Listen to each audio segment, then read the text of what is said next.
What about comparative fault when both parties are at fault? Well, let's a couple things. When we say parties, we're talking about people. Lawyers, we like to use the legal talk we use, and so we say parties. Well, it's party one, party two, person one, person two is what we mean. So what does comparative fault mean? Well, years ago, back when I first started practicing law, that's now been 34 years ago, when I first started practicing law, if the person who was injured did anything wrong at all, even just a little tiny bit, and became injured because someone else did a lot wrong, our client would not have been able to recover at all, because we were under the old, what we called contributory negligence rules.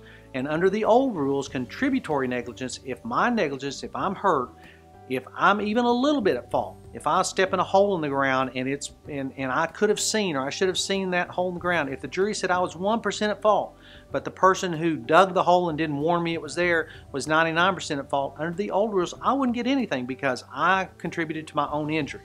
But the law has grown up over the years. Judges have realized, wait a minute, that just really wasn't fair, because you'd have some seriously injured people who couldn't recover for their injuries when they did very little wrong and somebody else had done a lot wrong.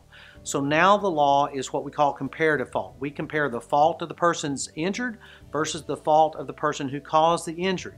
And most states follow one of two rules. There is one rule, which is pure comparative negligence. If I'm 1% at fault and the other guy is 99% at fault, then I collect 99% of what my injuries are worth. I lose the 1% that's my own fault. That's comparative fault.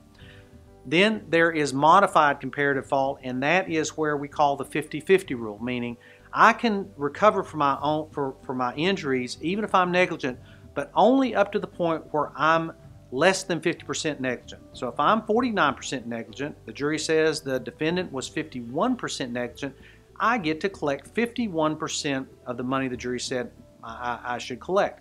So if a jury awards me $100,000 but says I'm 49% at fault, I'm going to collect $51,000. But in many states, in fact most states, if I am 50% negligent or more, then I lose out of everything.